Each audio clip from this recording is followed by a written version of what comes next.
Alhamdulillah wa syukru ala ni'amillah la haula wa la quwata illa billah. Allahumma salli ala sayyidina wa habibina wa syafi'ina wa maulana Muhammad ibn Abdillah wa ala alihi wa ashabihi wa man tabi'ahu huda. Asyhadu an la ilaha illallah wa asyhadu anna Muhammadan abduhu wa rasuluh. A'udzu billahi samil alim minasyaitonir rajim. Bismillahirrahmanirrahim. Utslu ma uhiya ilaika minal kitab wa aqimis shalah innas sholata tanha 'anil fahsya'i wal munkar. Wala dzikrullahi akbar wallahu ya'lamu ma tasnaun. Amma ba'd. Faya ayyuhal mujami'unal kiram usikum wa nafsi bitaqwallah wa ta'atihi la'allakum tuflihun. Wasma'u wa ati'u ala ma qalahu Allah fi kitabihil aziz wa sunnati Rasulillah sallallahu alaihi wasallam alladzi qala inna awwala ma yuhassabu bihil abdu yaumal qiyamah as-shalah. Jamaah salatuma hafizakumullah yang sama-sama mengharap ridha Allah Subhanahu wa taala. Marilah melalui mimbar Jumat kali ini, Jumat terakhir pada bulan Rajab, bulan diwajibkannya salat, kita untuk senantiasa meningkatkan kualitas, kuantitas, bakti dan bukti keimanan, keislaman, keisanan kita dalam bentuk ketakwaan. Karena hanya melalui itulah tujuan utama, tujuan yang sama dan tujuan yang pertama, yaitu keselamatan yang hakiki, kesejahteraan yang hakiki, kehidupan di dunia kini dan kehidupan di akhirat nanti akan tercapai. Jamaah haqqullah, untuk mengimplementasikan ketakwaan itu hubungannya dengan bulan Rajab. Dan sekarang pada posisi akhir bulan Rajab, kita memperingati diwajibkannya sholat yang menurut riwayat yang masyhur bahwa kewajiban sholat berbeda diwajibkannya dengan kewajiban yang lain. Kalau sholat langsung Nabi SAW dipanggil Allah Rabbul Alamin untuk kemudian diberikan kewajiban sholat. Secara singkat, Asy-Syaikh Al-Imam yang menulis Aqidatul Awam, beliau menunjukkan dalam bentuk 3 bait bahwa wa qabla Isra'in Nabil Isra wa qabla hijratin Nabil Isra min Makkah lailan liqudsin yudra. Kemudian min ghairi kaifin wan hisarin waftarad khamsana ba'da khamsina farad. Bait-bait yang singkat itu menjelaskan proses Isra dan Mi'raj, dan ketika Isra dan Mi'raj itu dibentangkan, maka kata penulis kitab Aqidatul Ajam itu Syekh Muhammad Mahrub bahwa jangan mengajukan pertanyaan min kaifin kaifa, yaitu bagaimana, karena jawaban dari bagaimana nanti jawabannya secara filosofis yang kadang-kadang akan menggoncangkan keimanan. Lalu wabtarad khamsana ba'da khamsin, pada saat Mi'raj ada di Sidratul Muntaha, Nabi kita menerima titah berupa sholat yang 5 waktu. Nah, oleh karena itu bahwa sholat ini diwajibkannya di titik terjauh. Sidrah itu adalah terate muntaha yang tertinggi, yang situasinya yaitu ke atas dan ke bawah tergantung pada planet yang mengandung api. Ketika apinya meninggi, menjauh, dan apinya mengkurang bawah. Itu makna Sidratul Muntaha menurut salah satu ahli tafsir. Nah, kemudian jamaah haqqullah, sholat ini itu kemudian di dalam Al-Quran diabadikan banyak sebutan-sebutan tentang Al-Quran. Yang antara lain secara fungsional Sholat itu harus berdampak secara psikologis, sosiologis, kemudian juga yang disebut dengan eskatologis. Artinya bagaimana sholat ini mengantarkan kita secara kehidupan fisik, material kita menjadi barokah, kemudian secara psikologis kejiwaan kita menjadi sakinah, kemudian kita nanti perjalanan di dunia dan di akhirat menjadi selamat dan barokah. Oleh karena itu salah satu ayat yang menyebutkan tentang keharusan memfungsikan sholat itu antara lain ada dalam Quran surah Al-Ankabut ayat 45. Al-Ankabut urutan surahnya adalah yang ke-29. Ayat ini antara lain menyebutkan bahwa wa aqimis sholat, tegakkanlah sholat. Jamaah habibakumullah, salah satu mujizat Al-Quran, pertama cara pengungkapan perintah sholat itu tidak dengan if'alus sholat, lakukanlah sholat, tapi dengan tegakkanlah sholat. Nah dengan demikian jadi nanti ada sholat yang tegak dan ada yang sholat yang tidak tegak. Kemudian inna sholata tanha anil fahsyai wal munkar. Sholat yang sudah tegak itu nanti akan membuat pelakunya tidak akan terjebak pada perbuatan fahsya. Fahsya ini adalah perbuatan kotor secara keyakinan, kotor secara lisan, kotor secara perbuatan. Kemudian munkar antara lain ditafsirkan oleh Al-Imam Asy-Syaikh Al-Arif Billah dalam tafsir Al-Jilani bahwa munkar itu adalah mastaqbahul aqlu was-sunatu wasyar'u wal adatu wal muru'atu. Jadi yang disebutkan adalah sesuatu yang berdampak, sesuatu yang jelek yang berdampak secara individual, sosial dan massal yang menurut akal, menurut syara, menurut aturan, menurut kearifan lokal, menurut nilai-nilai universal kemanusiaan itulah berbahaya. Itu munkar. Nah pelaku sholat itu akan terhindar dari fahsya dan munkar. Dia hadir dimanapun membawa barokah, membawa keuntungan, membawa keselamatan, membawa kesejahteraan jika sholatnya itu sudah tegak. Nah nanti bagaimana surat yang tegak itu, dan nanti Al-Quran akan membagi kualitas pelaku sholat itu. Ternyata kalau kita teliti ada 7 peringkat makom sholat. Jamaah hamdukumullah, lalu di ayat ini juga dijelaskan wala zikrullahi akbar, bahwa sholat itu adalah termasuk bagian dari macam zikir kepada Allah yang maha dasar dan yang maha benar. Nah oleh karena itu pada ayat yang lain sholat adalah sangat berat kecuali orang-orang yang tinggi kemauan dan kemauannya itu sendiri didasarkan kepada keimanan yang kuat. Jamaah habibakumullah, mungkin ada pertanyaan, jika sholat itu tanha anil fahsya wal munkar, kok kenapa kita misalnya suka sholat tapi masih terjebak kepada kelakuan yang fahsya dan munkar? Nah ini nanti bisa dibaca makom keberapa peringkat sholat kita menurut penjelasan Al-Quran. Jamaah habibakumullah, peringkat yang terendah yaitu peringkat yang ke-7 itu disebut oleh Al-Quran pelaku sholatnya sebagai sholat kusala. Artinya sholat kusala itu ini sudah menjadi bahasa Sunda, kusal, yaitu ketika mau sholat tidak dipenuhi dengan semangat tapi dia merasa ogah, merasa hoream dan seterusnya.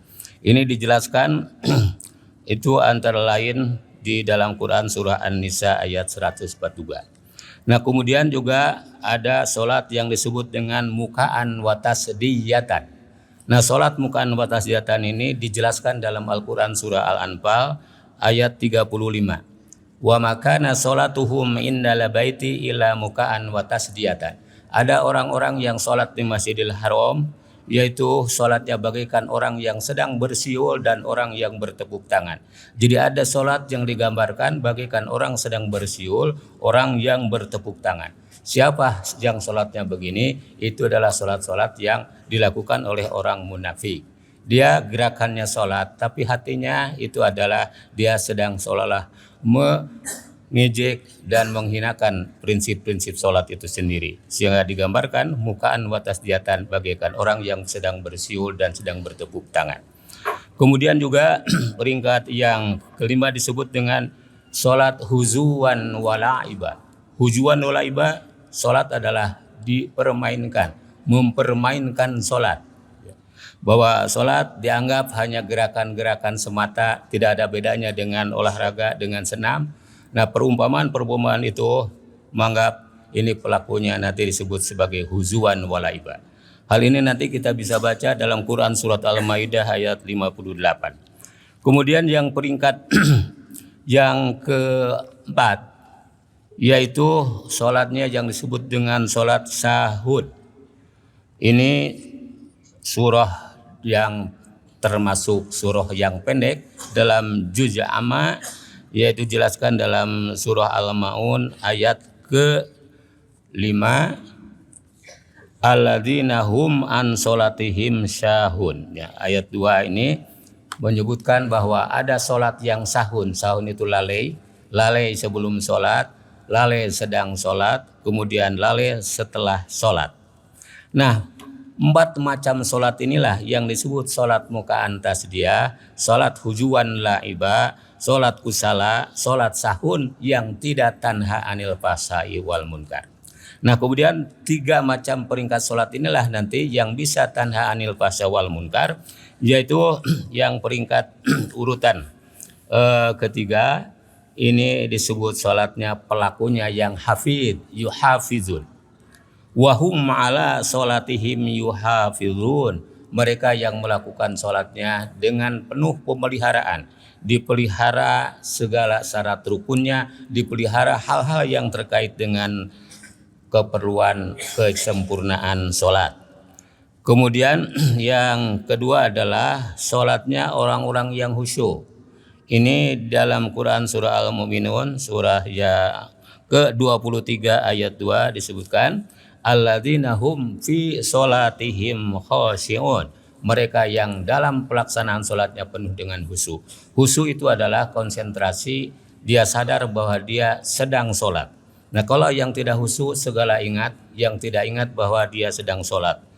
Nah, ini suatu perjuangan yang berat karena wa innaha lakabiratun. Untuk melakukan konsentrasi itu sangat berat, perlu perjuangan. Oleh karena itu minbar itu disebut tempat pengimaran, itu sebenarnya dalam bahasa adalah mihrab. Mihrab itu adalah tempat peperangan melawan hawa nafsu, melawan imajinasi kita yang senantiasa datang mengganggu kehusuan sholat kita. Itulah disebut dengan mihrab. Kemudian sholat yang tertinggi itu disebut sholat daimun. Jamaah Hibdullah, sholat daimun ini Allah Subhanahu wa Ta'ala juga menjelaskannya, itu ditempatkan dalam Quran yang ada kaitannya namanya itu dengan peristiwa diwajibkannya sholat, yaitu ditempatkan pada surah yang ke-70 yang namanya surah Al-Ma'arij. Ma'arij adalah jamak dari mi'rajun, yaitu mi'rajnya as-sholatu mi'rajul mu'minin. Nah, ini sholat yang tanha anil fahsai wal munkar, yaitu peringkat yang ke-7 disebut pelakunya daimun. Nah, bagaimana dampak dari sholat daimun ini? Pertama, dia akan terhindar dari penyakit, dari gangguan psikologis, gangguan kejiwaan. Ada 3 gangguan kejiwaan yang bisa dihindari oleh pelaku sholat daimun ini. Pertama adalah halua, penyakit halua, keluh kesah. Kemudian yang kedua adalah penyakit jazua, yaitu gangguan jiwa jazua. Dia tidak merasa ketenangan, terlalu gelisah. Kemudian yang ketiga adalah penyakit yang serba dia, kalau hal-hal yang jelek dia semangat, kalau hal yang baik dia tidak semangat. Nah, hal yang 3 itu tidak akan terkena, ya. Ilal musallin alladzina hum ala sholatihim daimun. Penyakit itu tidak akan terkena bagi orang sholatnya yang daimun.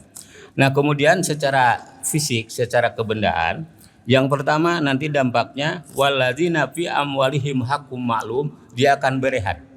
Harta yang dia miliki itu diinfakkan, didaya gunakan untuk kesejahteraan hanya bukan dirinya, keluarga, tapi juga untuk orang lain. Siapa di sini ditekankan sampelnya adalah lisaili wal mahrum, bagi sa'il peminta-minta, wa mahrum dan orang mahrum. Sa'il adalah orang yang butuh, berani meminta, tapi kalau mahrum butuh tapi tidak berani meminta. Nah, dua kelompok agregat sosial itu dari sisi materi itu adalah merupakan berhak kewajiban sholat daimun untuk memberikan jaminan sandang, pangan, dan papannya. Kemudian yang berikutnya adalah dia senantiasa melakukan yusaddikuna biyaumiddin, tidak pernah terhindar, tidak pernah kosong, tidak pernah dia tidak melakukan keyakinan bahwa semua yang dilakukan akan berdampak ukhrawi. Itu secara kenyataan ketika orang tidak percaya akan adanya hari akhirat, dia akan melanggar segala sesuatu yang diaturkan oleh kepada dirinya. Kemudian berikutnya adalah dia tidak akan melakukan penyimpangan-penyimpangan hubungan antar jenis, waladzina hum li furujihim hafizun. Kemudian dia tidak akan melakukan pengkhianatan atas amanat dan janji-janji yang pernah dijanjikan dan yang diamanatkan, yaitu waladzina hum li amanatihim wa ahdihim ra'un. Kemudian yang keenam adalah waladzina hum bi syahadatihim qaimun, dia senantiasa menegakkan kesaksiannya. Nah, syahadah ini ada syahadah ilahiyah, ada syahadah risalah, kemudian ada syahadah alam semesta, ada syahadah para malaikat. Nah, keterkaitan para syahadah itu sendiri itu ditegakkan jika orang sholatnya sudah daimun. Kemudian yang ketujuh adalah waladzina hum ala sholatihim yuhafidun. Prinsip-prinsip sholat, syarat, rukun, dan macam-macamnya yang terkait dengan sholat sebelum, sedang, dan setelah sholat itu betul-betul dipelihara. Nah, dengan demikian ada kemunasabahan, ada kesamaan jumlah antara 7 macam kualitas sholat dengan 7 macam dampak sholat positif yang dijelaskan dalam Al-Quran. Nah, oleh karena itu mudah-mudahan dengan setiap kita bulan Rajab memperingati sholat, membaca diri kita, sholat kita apakah sudah berada pada makom yang keberapa, apakah sudah sampai ke makom tertinggi yaitu makom daimun, di mana posisi ruhaniyah kita sudah ada di Sidratul Muntaha, kemudian badan kita ada di bumi, itu daimun, karena totalitas kehidupannya itu adalah sudah ada dalam sholat, sudah menggambarkan prinsip-prinsip sholat. Nah, mudah-mudahan dengan itu semua kita ada biasa yang kita bacakan doa-doa dari sekian banyak doa bulan Rajab itu adalah memohon barokah kepada Allah Subhanahu wa taala. Allahumma barik lana fi Rajab wa Sya'bana wa balighna Ramadana wa hasil maqasidana. Nah, kebarokahan itu akan bisa diperoleh antara lain adalah dengan melalui sholat yang kualitas sholatnya itu sholat daimun.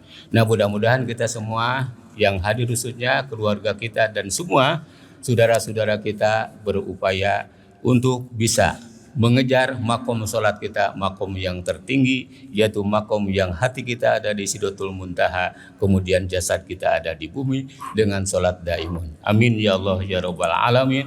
Wa qur rabbighfir warham wa anta khairur rahim.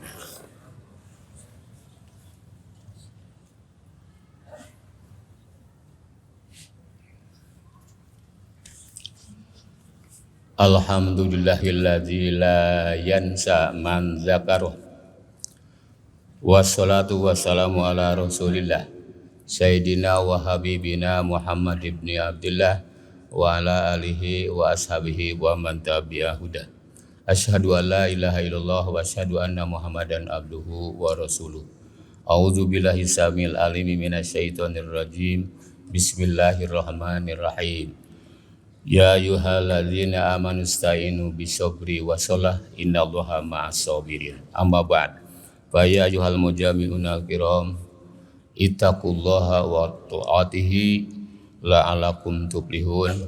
A'udzu billahi samil alim minasyaitonir rajim. Bismillahirrahmanirrahim. Wa idza sa'alaka ibadi anni fa inni qarib ujibu da'wata da'i jada'ani falayastajibu li la'allahum yarshudun. A'udzu billahi samil alimi minasyaitonir rajim. Bismillahirrahmanirrahim. Innallaha wa malaikatahu yusholluna 'alan nabi ya ayyuhalladzina amanu shollu 'alaihi wa sallimu taslima. Allahumma sholli wa sallim wa barik ala sayyidina wa habibina wa syafiina wa lana Muhammad wa ala alihi wa sahbihi ajmain. Amin ya Allah ya Rabbal alamin. Allahumma ighfir lil muslimin wal muslimat wal mu'minin wal mu'minat al ahya minhum wal amwat. Allahumma munzilal kitab wa mujriyas sahab wa hajimal ahjab ahzimhum wansurna alaihim.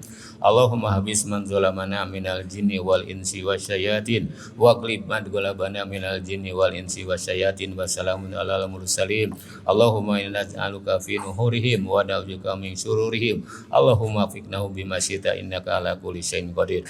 Allahumma nas'aluka ridhaka wal jannah wa na'udzubika min syahwatika wan nar min syahwatika wan nar min syahwatika wan nar.